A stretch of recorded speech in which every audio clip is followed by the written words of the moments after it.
Баршаға сәлем. Бүгін біз сіздермен сырты осындай қытырлақ, іші жұмсақ болып шығатын пирожки дайындайтын боламыз. Міне көріп тұрғандарыңыздай іші жұмсақ болып шығады. Құрамын описанияда жазып қалдырдым. Ыдысымызға осылай сүтімізді құямыз. Сосын суымызды құйып аламыз. Bir ас қасықта қант, 2 шай қасықта ашытқы саламыз. Енді барлығын бір келкі болғанша осылай араластырып аламыз.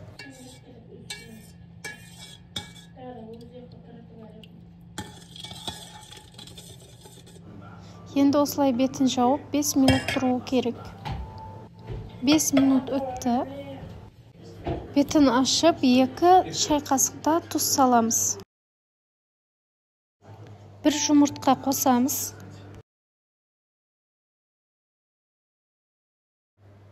Артынан растительное масло немесе сливочный масло қоссаңыздар да болады. Екеуінің ешқандай да айырмашылығы жоқ. Енді барлығын осылай бір келкетіп араластырып аламыз. Не көріп тұрғандарыңыздай барлығын араластырып бір келке етіп алдық. Енді бұған ұн қоса берсек болады. Ұнымызды қолға жабыспағанша қосамыз. Қамырымыз қатты болып қалмау керек. Жұмсақ етіп араластырып аламыз.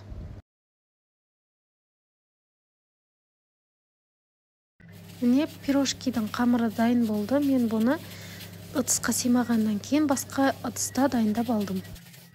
Көріп тұрғандарыңыздай жұмсақ қамыр. Қамырымыздың бетін жауып осылай көтерілгенге дейін алып қоямыз. Бетін жақсылап ауа кірмейтіндей етіп жауып алуымыз қажет. Қамырымыз жылы бөлмеде тұратын болса тез көтеріледі. Ал суық жерде ол 2-3 сағат кетуі мүмкін көтерілуіне. Жылы жерде жарты сағатта көтеріледі. Міне көтеріліп шықты.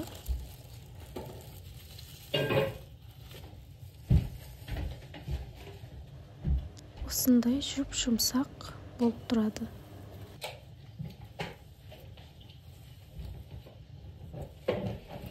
Қамырымызды бөліктерге бөліп аламыз.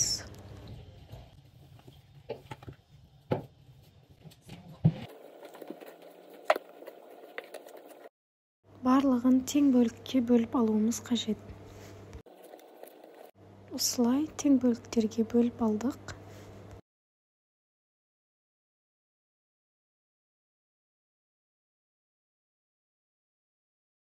Осылай дайындап аламыз. Қамырларды жаюға ыңғайлы болу үшін демалтып алуымыз керек. Оған дейін біз начинкасын дайындаймыз. Піскен картопты осылай езіп дайындаймыз. Картопқа аздап дәм беру үшін сары май қосамыз. Дәміне қарай аздап тұз саламыз. Мен аздап қызыл бұрыш пен қара бұрышты да қостым. Сіздер қалауларыңызға қарай қоса бересіздер. Барлығын осылай араластырып дайындап алдым. Енді демалуға жіберген қамырымызды жайып, түйіп шыға берсек болады.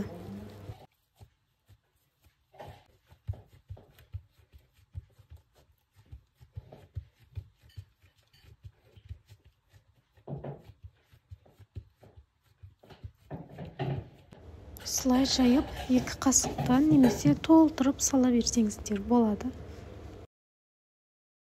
Барлығын осылай жайып, түйіп шыға бересіздер. Не біріншісін сіздерге осылай түйіп көрсеттім. Мен сіздерге тағы бір қамырымызды жайып, түйіп көрсетейін.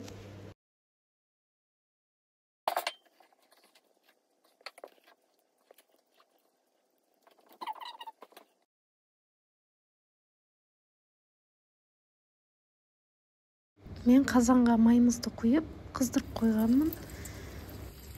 Енді пирожкиларымызды салып осылай қуырып аламыз. Баяу отта қуырып алуымыз керек. Болмаса пирожкиіміздің аралары піспей қалады. Пирожкиларымыздың екі жағын аударып тұрамыз. Қызарғанша дейін екі жағын тез аударып тұрамыз.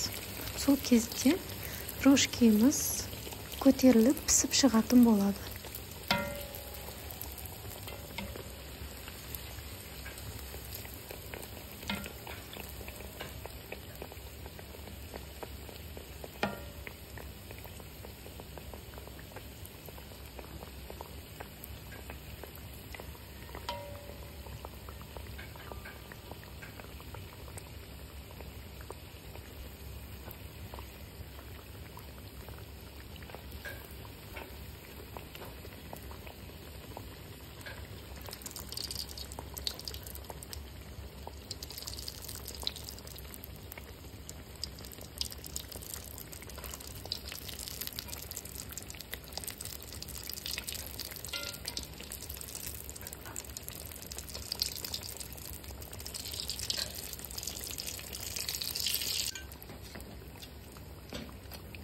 Міне пирожкиларымыз қызарды. Осылай қызарып пісті деген кезде жаймендеп ала береміз.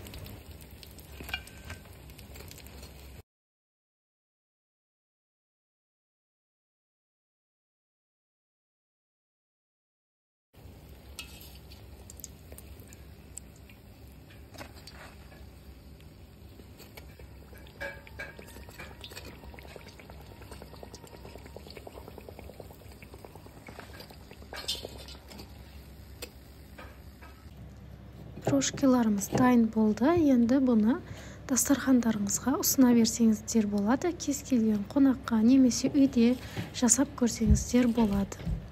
Не көріп тұрғандарыңыздай сырты қытырлап тұр. Өзім жасап жүрген рецептім. Бұл рецептпен жасап көріңіздер. Өте дәмді болып шығады. Сіздермен осындай ерекше рецепттермен бөлісетін боламын. Ақпарат пайдалы болса, менің каналыма жазылып, лайк баса кетіңіздер.